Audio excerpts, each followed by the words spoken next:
분명 밤새 푹 잤는데도 눈을 뜨자마자 몸이 물먹은 솜처럼 무겁게 느껴지신 적 있으신가요? 이불 밖으로 나오는 것조차 힘겹고 커피를 마셔도 그 무기력함이 쉽게 가시지 않는다면 이는 단순히 잠이 부족해서가 아닐 수 있습니다. 최근 연구들은 이런 아침의 무기력함이 상당 부분 장 건강과 깊이 연결되어 있다는 사실을 밝혀내고 있습니다. 한의학에서는 오래전부터 비위, 즉 소화 기능을 담당하는 장기가 허약해지면 아침에 유독 기운이 없다고 보아왔습니다. 밤새 몸이 회복하는 과정에서 비위의 기운이 함께 채워져야 아침에 개운하게 눈을 뜰 수 있는데 이 기운이 제대로 채워지지 않으면 자고 일어나도 몸이 여전히 무겁게 느껴진다는 것입니다. 흥미롭게도 오늘날 장매축 연구 역시 밤사이 장이 얼마나 편안하게 회복했는지가 다음날 아침의 활력을 좌우한다는 것을 뒷받침하고 있습니다. 오늘은 왜 충분히 잤는데도 아침이 유독 힘든지, 그리고 장의 회복력을 도와 조금 더 가뿐하게 하루를 시작할 수 있는 방법은 무엇인지 함께 살펴보려 합니다. 특히 갱년기를 지나는 시기에는 호르몬 변화로 장 기능이 흔들리기 쉽고 이로 인해 밤사이 회복이 예전만큼 충분히 이루어지지 않는 경우가 많습니다. 알람이 울려도 몸이 천근만근이고 아침 첫 몇 시간 동안 머리가 맑아지지 않는다고 느끼신다면 이는 게으름이나 나이 탓이 아니라 몸 안에서 보내는 구체적인 신호일 수 있습니다. 이 신호를 무시하고 카페인으로만 버티기보다 그 뿌리를 함께 들여다보는 것이 훨씬 근본적인 해결로 이어질 수 있습니다. 오늘 나눌 이야기가 여러분의 아침을 조금 더 가뿐하게 만들어 드릴 수 있기를 바랍니다. 거창한 아침 루틴이 아니라 눈을 뜨는 순간부터 실천할 수 있는 아주 작은 습관 하나로도 충분히 변화를 만들어낼 수 있습니다. 지금부터 그 이야기를 시작해 보겠습니다. 아침에 눈을 떴을 때 몸이 무거운 것과 마음이 무거운 것은 서로 다른 문제가 아니라 하나로 이어진 흐름일 수 있습니다. 아침의 무기력함을 이해하기 위해서는 먼저 밤사이 장에서 일어나는 일을 살펴볼 필요가 있습니다. 우리가 잠든 동안 장은 결코 쉬고 있지 않습니다. 오히려 낮 동안 미처 처리하지 못한 소화 작업을 마무리하고 장 점막을 회복시키며 장내 미생물의 균형을 재정비하는 매우 활발한 작업이 이루어집니다. 이 회복 과정이 충분히 이루어져야 아침에 몸이 개운하게 깨어날 준비를 마칠 수 있습니다. 그런데 이 밤사이의 회복이 제대로 이루어지지 못하면 어떻게 될까요? 장이 여전히 처리해야 할 일이 남아있는 상태로 아침을 맞이하게 되고 몸은 깨어난 이후에도 계속해서 장의 회복 작업에 힘을 쏟아야 합니다. 이는 곧 뇌와 근육으로 가야 할 힘이 장으로 분산된다는 것을 의미하며 결과적으로 아무리 시간을 자도 개운하지 않은 무기력함으로 이어지게 됩니다. 이 사실 하나만 기억해 두셔도 아침에 무기력함을 대하는 태도가 달라질 수 있습니다. 한의학에서는 이러한 현상을 비위, 즉 비장과 위장이 함께 담당하는 소화 기능의 관점에서 설명해 왔습니다. 비위는 음식을 소화하고 흡수하는 역할뿐 아니라 그렇게 얻은 영양을 온몸으로 퍼뜨려 기운을 만들어내는 근원적인 역할을 한다고 여겨졌습니다. 비위가 튼튼하면 밤사이 이 기운이 충분히 채워져 아침에 개운하게 일어날 수 있지만 비위가 허약해지면 아무리 오래 자도 기운이 채워지지 않아 아침부터 몸이 무겁고 늘어지는 상태로 이어진다고 보았습니다. 특히 한의학에서는 소화가 잘 안 되는 상태로 늦은 밤 식사를 하거나 스트레스로 비위의 기능이 저하되면 이러한 아침 무기력이 더욱 심해진다고 설명합니다. 이는 현대과학이 밝혀낸 장의 야간 회복 과정과 정확히 맞닿아 있는 통찰입니다. 수백 년 전의 관찰이 오늘날의 장뇌축 연구와 같은 결론에 도달했다는 사실이 놀랍지 않으신가요? 이런 지혜가 오늘날에도 여전히 유효한 이유입니다. 갱년기를 지나는 시기에는 이러한 밤사이 회복 과정이 더욱 취약해질 수 있습니다. 에스트로겐은 장의 연동운동과 소화 효소 분비를 조절하는 데에도 관여하는데 이 호르몬 수치가 흔들리면 밤사이 소화와 회복 과정이 예전만큼 원활하게 이루어지지 않을 수 있습니다. 게다가 이 시기에는 수면의 질 자체도 함께 저하되는 경우가 많아 장의 회복과 수면의 회복이 동시에 부족해지는 이중의 부담을 겪게 됩니다. 여기에 더해 코르티솔의 아침 분비 패턴 역시 이 흐름에 영향을 미칩니다. 원래 코르티솔은 아침에 자연스럽게 상승하며 우리 몸을 깨어나게 돕는 역할을 하는데 만성적인 스트레스로 이 리듬이 흐트러지면 아침에 코르티솔이 충분히 상승하지 못해 몸이 깨어날 준비를 제대로 마치지 못하는 상태가 될 수 있습니다. 결국 장, 호르몬, 수면이 함께 얽혀 아침에 무기력함을 만들어내고 있는 셈입니다. 이 시기를 함께 지나고 있는 많은 여성분들이 비슷한 경험을 하고 계십니다. 잠시 오늘 아침을 떠올려 보시기 바랍니다. 몸이 유독 무거웠던 날과 전날 저녁 식사 시간이나 식사량이 관련되어 있지는 않으셨나요? 많은 분들이 아침의 컨디션과 전날 저녁 식습관을 별개로 여기지만 돌이켜보면 늦은 시간에 과식했던 다음날 아침 유독 몸이 무거웠던 경험을 떠올리실 수 있을 것입니다. 혹시 지금 떠오르는 기억이 있으시다면 댓글로 편하게 나눠주셔도 좋습니다. 나만 겪는 일이 아니라는 사실을 확인하는 것만으로도 아침 무기력에 대한 막연한 답답함이 한결 가벼워질 수 있습니다. 작은 관찰 하나가 앞으로의 변화를 만들어가는 든든한 출발점이 되어줄 것입니다. 이제 이러한 이해를 바탕으로 실제로 실천할 수 있는 구체적인 방법을 살펴보려 합니다. 저녁과 아침 두 시점에서 장의 회복력을 도와 조금 더 가뿐하게 하루를 시작할 수 있는 방법입니다. 다음 부분에서 그 실천법을 하나씩 안내해 드리겠습니다. 거창한 결심이 아니라 내일 아침 단 한 번의 시도로도 충분히 시작할 수 있습니다. 최근 시간생물학 연구들은 장내 미생물 역시 우리 몸의 생체 리듬을 따라 하루 중 활동 패턴이 달라진다는 사실을 밝혀내고 있습니다.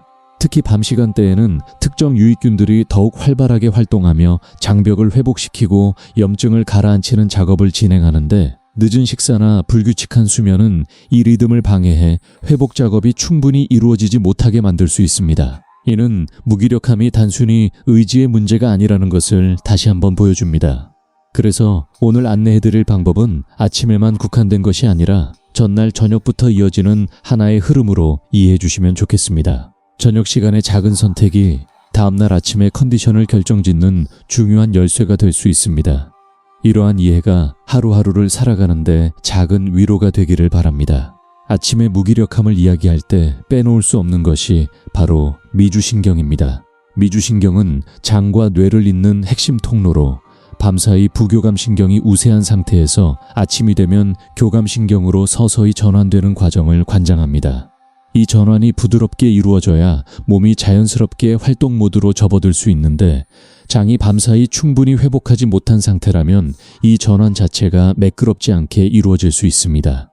결국 아침에 몸이 무겁게 느껴지는 것은 부교감신경에서 교감신경으로의 전환이 제대로 이루어지지 못한 상태에서 억지로 하루를 시작하려 하기 때문일 수 있습니다. 이런 관점에서 보면 아침에 카페인으로 급하게 교감신경을 자극하기보다 장을 먼저 편안하게 깨워 자연스러운 전환을 돕는 것이 훨씬 근본적인 접근이 될 수 있습니다. 그 배움이 오늘 여러분께 작은 위로가 되기를 바랍니다. 또한 장내 미생물이 만들어내는 짧은 사슬 지방산이라는 물질도 아침의 활력과 밀접한 관련이 있습니다. 이 물질은 장 점막의 힘의 원천이 될 뿐 아니라 전신의 대사와 염증 조절에도 관여합니다. 장내 환경이 안정적일 때는 이 물질이 충분히 생성되어 밤사이 장 점막의 회복을 돕지만 장내 미생물의 균형이 무너지면 이 물질의 생성량도 줄어들어 회복이 더디게 진행될 수 있습니다. 이러한 사실은 왜 같은 시간을 자도 어떤 날은 개운하고 어떤 날은 유독 무거운지를 설명해 줍니다. 전날의 식사와 스트레스 수준, 장내 환경의 상태가 그날 밤의 회복 정도를 결정하고 이는 고스란히 다음날 아침의 컨디션으로 이어지는 것입니다. 이는 결코 우연이 아닙니다. 많은 분들이 아침에 무기력함을 마주하면 커피나 카페인 음료로 먼저 해결하려 하십니다.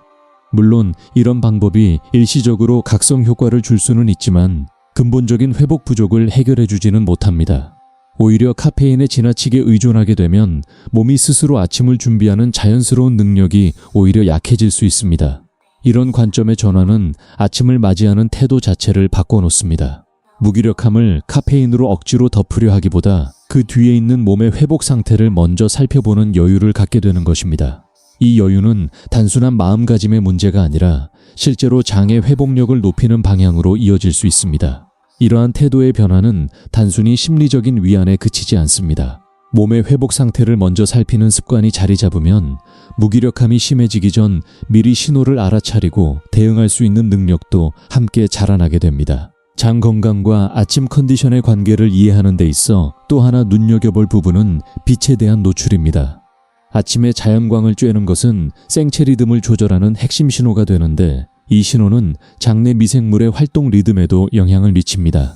커튼을 닫은 어두운 방에서 늦게까지 머무르면 몸은 여전히 밤이라고 착각해 장의 활동 전환이 늦어질 수 있습니다. 그래서 눈을 뜨신 후 가능하다면 커튼을 열어 자연광을 들이거나 잠시라도 창가에 서서 햇빛을 쬐어보시는 것이 아침 루틴에 큰 도움이 될 수 있습니다. 이 작은 습관이 장의 리듬과 몸 전체의 생체 리듬을 함께 깨워주는 신호가 되어줍니다. 이런 작은 낮 시간의 습관들이 저녁과 아침의 루틴과 함께 쌓이면 하루 전체의 리듬이 훨씬 안정적으로 자리 잡을 수 있습니다.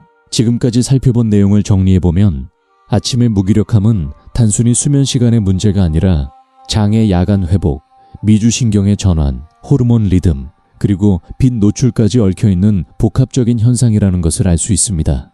이렇게 여러 요소가 얽혀있다고 하면 막막하게 느껴지실 수도 있지만 다행히도 이 모든 연결고리를 관통하는 공통의 열쇠가 하나 있습니다. 바로 몸의 자연스러운 리듬을 존중하는 것입니다. 저녁에는 장이 회복할 시간을 충분히 확보해주고 아침에는 몸이 부드럽게 깨어날 수 있도록 신호를 보내주는 것, 이 두 가지만 기억하셔도 충분합니다. 복잡해 보이는 문제일수록 그 해법은 오히려 단순한 곳에 있을 수 있습니다.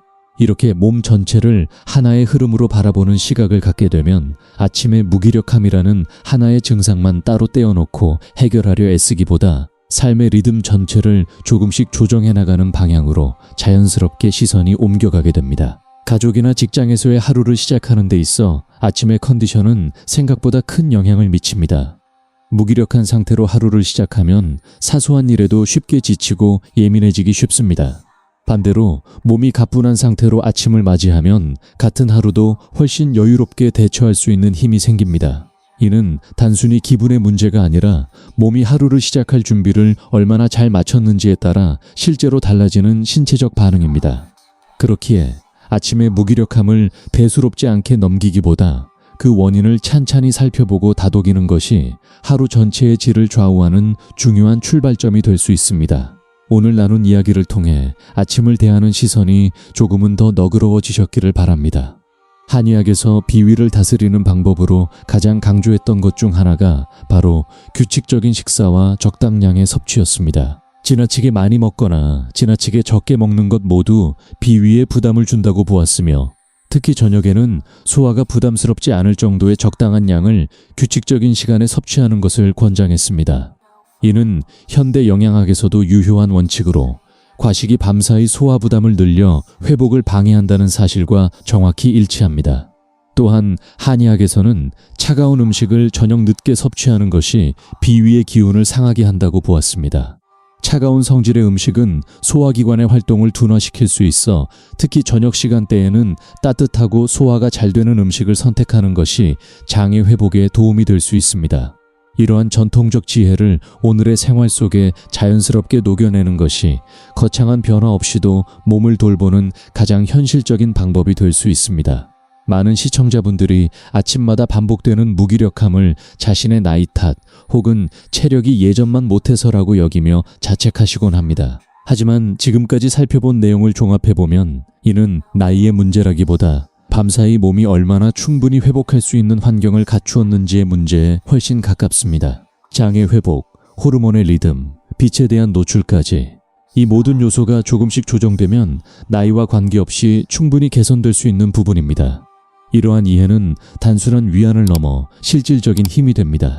아침마다 무거운 몸을 마주하며 나는 왜 이렇게 체력이 없을까라고 자책하는 대신 지금 내 몸이 회복할 시간과 환경을 충분히 갖추고 있는지 살펴보는 태도로 전환할 수 있기 때문입니다. 오늘 나눈 이야기가 여러분 스스로를 이해하는 새로운 창이 되어드리기를 바랍니다.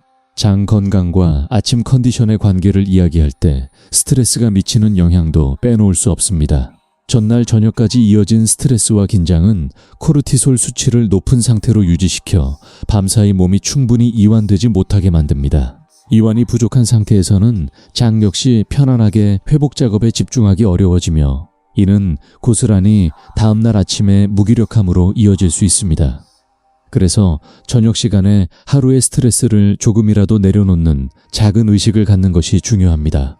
잠들기 전 오늘 하루 있었던 일을 억지로 정리하려 애쓰기보다 그저 몸에 힘을 빼고 편안한 자세로 이완하는 시간을 가져보시는 것만으로도 충분합니다. 지금 겪고 계신 아침의 어려움을 너무 크게 확대 해석하지 않으셔도 괜찮습니다. 이는 지나가는 계절과도 같아서 몸이 새로운 균형을 찾아가면서 자연스럽게 잦아드는 경우가 많습니다. 아침에 무기력함을 겪는 정도는 사람마다 다를 수 있습니다. 평소 장 건강이 취약했거나 스트레스에 대한 민감도가 높으신 분이라면 같은 수면 시간을 확보해도 회복이 더디게 느껴질 수 있습니다. 이런 개인차는 결코 노력이 부족해서가 아니라 몸이 처한 상태와 환경이 저마다 다르기 때문입니다. 그러니 다른 사람과 비교하며 나는 왜 이렇게 아침이 힘들까 자책하시기보다 자신의 몸이 지금 어떤 상태인지 있는 그대로 살펴보고 그에 맞는 속도로 다독여 주시는 것이 훨씬 중요합니다. 몸은 저마다의 속도로 회복해 나갑니다. 지금 이 순간에도 몸은 스스로 균형을 찾아가고 있습니다. 지금까지 나눈 이야기를 통해 아침의 무기력함이 단순한 게으름이나 나약함의 표시가 아니라는 것을 이해하셨기를 바랍니다. 이는 몸속에서 실제로 일어나는 매우 구체적인 생리적 흐름이며 동시에 우리가 스스로 다독이고 개선해 나갈 수 있는 영역이기도 합니다. 한의학의 비위 이론과 현대 장례축 연구가 함께 가리키는 방향은 결국 하나입니다. 몸의 자연스러운 리듬을 존중하고 회복할 시간을 충분히 내어주는 것입니다. 이 단순한 진리를 오늘부터 하나씩 실천해 나가시길 바랍니다. 오늘부터 하나씩 천천히 시작해 보시기 바랍니다. 아침의 활력을 되찾는 여정은 하루아침에 완성되지 않습니다. 하지만 그렇다고 해서 거창한 결심이나 큰 변화가 필요한 것도 아닙니다. 저녁 식사 시간을 조금 앞당기고 아침에 눈을 뜨면 잠시 호흡하고 물 한 잔을 천천히 마시는 것. 이 작은 실천들이 하나씩 쌓여갈 때 몸은 서서히 자신만의 회복 리듬을 되찾아갑니다. 오늘 나눈 이야기가 여러분의 아침을 조금 더 가뿐하게 그리고 하루 전체를 조금 더 편안하게 만들어드리는 계기가 되기를 진심으로 바랍니다. 운동과 신체 활동 역시 장의 야간 회복력에 영향을 미치는 요소 중 하나입니다. 낮 동안 적당한 신체 활동을 하면 장의 연동 운동이 활발해지고 이는 밤사이 소화와 회복 작업이 더 효율적으로 이루어지는 데 도움이 됩니다. 다만 잠들기 직전의 격렬한 운동은 오히려 신경계를 각성시켜 회복을 방해할 수 있으므로 저녁 늦은 시간대의 운동은 가볍게 스트레칭을 하는 정도로 조절하시는 것이 좋습니다. 낮 시간 동안 짧게라도 걷는 습관을 들이시는 것을 권해드립니다. 꼭 격렬한 운동이 아니어도 20분에서 30분 정도의 가벼운 걸음만으로도 장의 활동과 생체 리듬 모두에 긍정적인 영향을 줄 수 있습니다. 지금까지 살펴본 여러 요소들, 즉 식사 시간, 스트레스 관리, 빛 노출, 신체 활동은 각각 독립적으로 보이지만 실은 모두 하나의 큰 흐름 안에서 서로 연결되어 있습니다. 이 흐름을 하나의 그림으로 이해하시면 어느 한 가지만 완벽하게 지키려 애쓰기보다 전체적인 균형을 잡아가는 것이 훨씬 중요하다는 것을 알 수 있습니다. 예를 들어 오늘 저녁 식사가 조금 늦어졌다면 대신 스트레칭과 이완에 조금 더 시간을 투자해 균형을 맞춰볼 수 있습니다. 완벽한 하루를 만들려 애쓰기보다 이렇게 유연하게 균형을 잡아가는 태도가 장기적으로 훨씬 지속 가능한 접근입니다. 계절의 변화 역시 아침의 컨디션에 영향을 미칠 수 있습니다. 특히 해가 늦게 뜨는 겨울철에는 자연광 노출이 줄어들어 생체 리듬과 장의 활동 전환이 더디게 이루어지기 쉽습니다. 이런 계절에는 인공 조명을 활용해서라도 아침에 밝은 빛에 노출되는 시간을 의식적으로 늘려주시는 것이 도움이 될 수 있습니다. 반대로 해가 일찍 뜨는 여름철에는 자연광의 이점을 충분히 활용하시되 너무 이른 시각에 강한 빛에 노출되어 수면 리듬이 흐트러지지 않도록 커튼으로 적절히 조절해 주시는 것도 필요합니다. 계절에 따라 조금씩 유연하게 조정해 나가시는 지혜가 필요합니다. 오늘 안내해드릴 방법은 저녁과 아침 두 부분으로 나뉩니다. 먼저 저녁에는 잠들기 최소 3시간 전까지 식사를 마치는 것을 목표로 삼아 보시기 바랍니다. 늦은 시간의 식사는 밤사이 장이 소화 작업에 계속 매달리게 만들어 정작 회복에 써야 할 시간을 빼앗아갑니다. 저녁 식사 시간을 조금만 앞당겨도 장은 훨씬 여유롭게 회복 작업에 집중할 수 있습니다. 그리고 아침에 눈을 뜨셨다면 바로 이불을 박차고 일어나기보다 누운 상태에서 배 위에 양손을 얹고 천천히 3번 깊게 호흡해 보시기 바랍니다. 숨을 들이마시며 배가 부풀어 오르는 것을, 내쉬며 배가 꺼지는 것을 느껴보십시오. 이 짧은 호흡은 밤사이 이완되어 있던 장에 부드럽게 신호를 보내 하루를 시작할 준비를 자연스럽게 이끌어줍니다. 서두르지 않는 마음, 그것이 이 루틴의 전부입니다. 호흡을 마치신 후에는 자리에서 일어나 미지근한 물 한 잔을 천천히 드셔보시기 바랍니다. 밤사이 수분이 부족해진 장에 수분을 공급하고 장의 연동 운동을 부드럽게 자극해 소화기관 전체를 깨우는 효과가 있습니다. 이어서 양손으로 배꼽 주변을 시계 방향으로 부드럽게 20번 정도 문질러 주시면 장이 하루를 시작할 준비를 조금 더 빠르게 마칠 수 있습니다. 이 모든 과정은 5분 남짓이면 충분합니다. 매일 아침 같은 순서로 반복하시면 몸이 이 루틴을 하루의 시작 신호로 받아들이게 되어 무기력함 대신 조금 더 가뿐한 아침을 맞이하실 수 있습니다. 그 다정함이 곧 회복의 시작입니다. 혹시 내일 아침 이 루틴을 처음 시도해 보신다면 평소보다 몸이 어떻게 다르게 느껴지시는지 관찰해 보시기 바랍니다. 그리고 그 느낌을 댓글로 편하게 나눠주셔도 좋습니다. 작은 실천이지만 꾸준히 이어가다 보면 아침을 대하는 몸의 반응이 조금씩 달라지는 것을 발견하시게 될 것입니다. 작은 관찰이 쌓이면 큰 변화의 씨앗이 됩니다. 오늘 나눈 이야기를 하나의 장면으로 떠올려 보신다면 얼어붙었던 강이 봄이 되어 서서히 녹아 흐르기 시작하는 모습을 떠올려 보셔도 좋을 것 같습니다. 강물이 한겨울 내내 꽁꽁 얼어 있다가도 따뜻한 햇살이 조금씩 스며들면 얼음은 서서히 녹아 다시 흐르기 시작합니다. 이 변화는 결코 갑작스럽지 않으며 매일 조금씩 쌓인 온기가 만들어낸 결과입니다. 여러분의 아침 역시 이와 다르지 않습니다. 무겁게 얼어붙은 것처럼 느껴지는 몸도 저녁의 작은 배려와 아침의 짧은 의식이라는 온기가 매일 쌓이면 서서히 녹아 흐르기 시작할 것입니다. 서두르지 않는 마음으로 매일 조금씩 온기를 더해가시면 충분합니다. 지금까지 우리는 밤사이 장의 회복 과정이 어떻게 아침의 컨디션을 좌우하는지, 그리고 한의학의 비위 이론이 어떻게 오늘날의 장뇌축 연구와 맞닿아 있는지 함께 살펴보았습니다.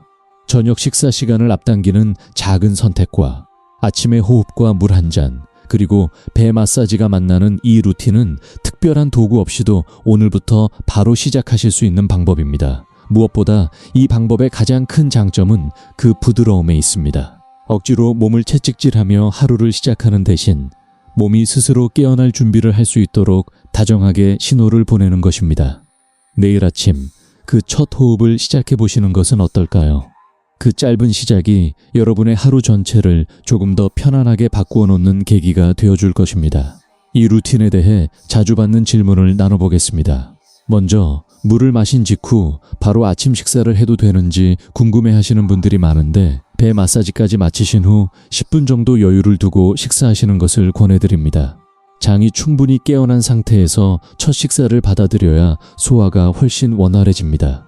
전날 저녁을 늦게 드셨다면 이 루틴이 효과가 없는지 걱정하시는 분들도 계신데 그런 날일수록 오히려 이 아침 루틴이 더 큰 도움이 될 수 있습니다. 완벽한 저녁을 보내지 못했다고 자책하지 마시고 할 수 있는 만큼 아침 루틴을 실천해 보시기 바랍니다. 이는 결코 실패가 아니라 몸이 새로운 리듬을 찾아가는 과정의 일부일 뿐입니다. 꾸준히 이 루틴을 이어가신 분들이 공통적으로 전하는 변화는 아침에 눈을 뜨는 순간의 느낌이 달라졌다는 점입니다.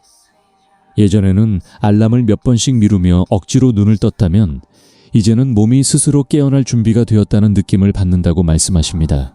이는 무기력함을 완전히 없애는 것이 아니라 그것을 대하는 몸의 반응이 달라졌다는 뜻이기도 합니다. 오늘 소개해드린 아침 루틴과 함께 저녁에 실천하실 수 있는 작은 습관도 하나 더 나눠드리고 싶습니다. 저녁 식사 후 소화가 어느 정도 이루어진 시점에 잠시 가벼운 산책이나 스트레칭으로 몸을 움직여 주시는 것이 도움이 됩니다. 식후 바로 눕거나 앉아있기보다 가볍게 움직여주면 장의 연동 운동이 촉진되어 밤사이 소화 작업이 훨씬 효율적으로 마무리될 수 있습니다. 또한 취침 전 조명을 서서히 낮추는 것도 장과 생체 리듬 모두에 도움이 됩니다. 밝은 조명 아래에서는 몸이 여전히 낮이라고 인식해 밤의 회복 모드로 전환되기 어렵기 때문입니다. 이런 작은 낮 시간의 습관들이 저녁과 아침 루틴과 함께 쌓이면 몸 전체가 훨씬 안정적인 하루의 리듬을 만들어갈 수 있습니다. 이 루틴을 시작하신 후 처음 며칠은 큰 변화를 느끼지 못하실 수도 있습니다. 하지만 몸은 겉으로 드러나지 않는 순간에도 조금씩 반응하고 있습니다. 장의 야간 회복 능력이 회복되고 미주신경의 전환이 부드러워지는 과정은 눈에 보이지 않지만 분명히 진행되고 있으며, 이 과정이 충분히 쌓였을 때 비로소 가뿐한 아침이라는 결과로 나타나게 됩니다. 그러니 며칠 만에 극적인 변화를 기대하기보다 이 루틴 자체를 하루를 시작하는 편안한 의식으로 받아들이시는 것이 훨씬 건강한 접근입니다. 결과에 대한 조급함을 내려놓을 때 오히려 몸은 더 편안하게 이완되고 회복의 속도 역시 자연스럽게 빨라질 수 있습니다. 호흡과 배 마사지를 하시는 동안 조급하게 서두르지 않으셨으면 좋겠습니다. 아침 시간이 늘 여유롭지만은 않다는 것을 잘 알고 있습니다. 하지만 단 3분, 5분이라도 이 시간을 확보하는 것이 나머지 하루 전체의 흐름을 바꿀 수 있다면 충분히 투자할 가치가 있는 시간이라고 생각합니다.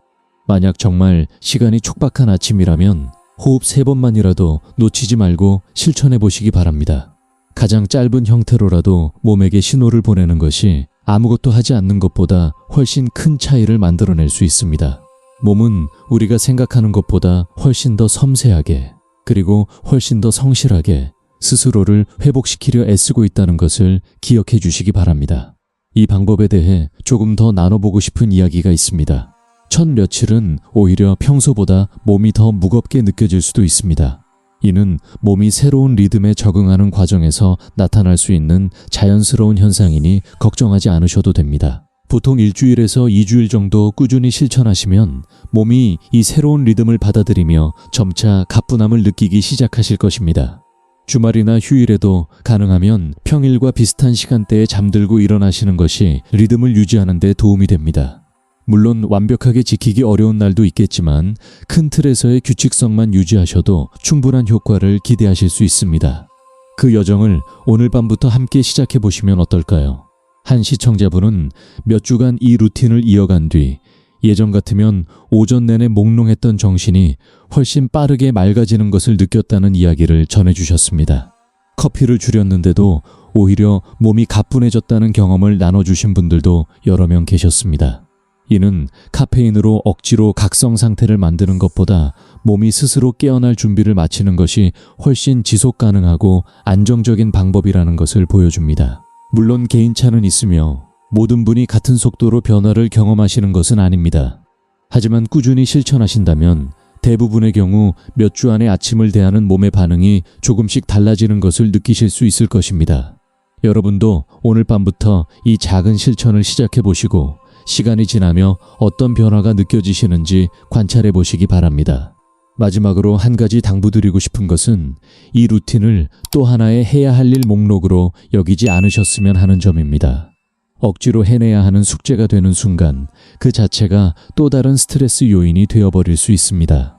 대신 하루 중 온전히 나 자신을 위해 확보하는 소중한 시간으로 받아들여 보시기 바랍니다. 그 마음가짐의 차이가 실제로 몸이 반응하는 방식에도 영향을 미칠 수 있습니다. 내일 아침도 애써주실 스스로에게 미리 작은 응원을 보내드립니다. 완벽하게 해내지 않아도 괜찮습니다. 그저 눈을 뜨는 순간부터 몸에게 다정한 신호를 보내보는 것으로 충분합니다. 매일 조금씩 몸의 신호에 귀 기울이는 습관이 쌓일수록 아침의 무거움은 조금씩 더 가벼워질 것입니다. 아침 루틴을 실천하시는 동안 침실 온도에도 잠시 신경 써주시면 도움이 됩니다. 지나치게 덥거나 추운 방에서는 몸이 편안하게 이완되기 어려워 밤사이 회복의 질이 떨어질 수 있습니다. 적당히 서늘하고 쾌적한 온도를 유지하는 것이 장의 회복과 수면의 질 모두에 긍정적인 영향을 미칩니다. 또한 잠들기 전 휴대전화나 텔레비전 화면을 오래 들여다보는 습관도 제고해 보시면 좋겠습니다. 화면에서 나오는 빛은 몸이 아직 낮이라고 착각하게 만들어 장과 생체 리듬 모두의 야간 회복을 방해할 수 있습니다. 이런 작은 환경의 배려가 몸의 회복력을 든든하게 뒷받침해 줍니다. 잠들기 전 실천하시는 이완 습관에 대해서도 조금 더 나눠보고 싶습니다. 가벼운 스트레칭이나 명상 혹은 편안한 음악을 들으며 몸의 긴장을 풀어주는 시간을 가져보시는 것도 좋습니다. 중요한 것은 특정한 방법이 아니라 몸과 마음에게 이제 하루를 마무리할 시간이라는 신호를 보내는 것입니다. 이런 저녁에 작은 의식들이 쌓이면 장은 훨씬 안정적으로 밤사이 회복 작업에 몰두할 수 있고, 이는 자연스럽게 다음날 아침의 가뿐함으로 이어지게 됩니다. 이 작은 저녁 의식이 하루를 마무리하는 소중한 시간이 되어줄 것입니다. 가족과 함께 사시는 분이라면 아침 루틴을 실천하는 동안 잠시 방해받지 않을 수 있는 조용한 몇 분을 확보하는 것도 방법이 될 수 있습니다. 가족들에게 아침에 이 짧은 시간이 필요하다고 미리 이야기해 두시면 서로 이해하는 가운데 이 루틴을 훨씬 편안하게 이어가실 수 있습니다. 또한 반려동물이 있으시다면 아침 호흡 시간을 함께 보내시는 것도 좋은 방법입니다. 반려동물의 따뜻한 온기와 편안한 존재감이 이완 반응을 더욱 깊게 만들어줄 수 있습니다. 그 존재감만으로도 충분히 위로가 됩니다. 오늘 나눈 이야기는 일반적인 스트레스성 아침 무기력에 관한 것으로 전문적인 의학적 진단이나 치료를 대신할 수 없다는 점을 말씀드리고 싶습니다. 충분히 자도 회복되지 않는 극심한 피로가 오래도록 지속되거나 무기력함과 함께 다른 신체 증상이 동반된다면 이는 단순한 스트레스 반응을 넘어선 문제일 수 있으므로 반드시 가까운 병원이나 전문의를 찾아 정확한 진단을 받아보시길 권해드립니다. 오늘의 수련은 어디까지나 몸을 돌보는 하나의 방법일 뿐 건강에 대한 걱정이 있으시다면 언제든 전문가의 도움을 받으시는 것이 가장 안전하고 확실한 길이라는 것을 잊지 않으셨으면 합니다. 오늘도 이 시간까지 함께 해주셔서 진심으로 감사드립니다. 무거웠던 몸과 마음을 잠시 내려놓고 스스로를 다정하게 다독이는 시간을 가지셨기를 바랍니다. 다음 이야기에서 다시 만나 뵙겠습니다.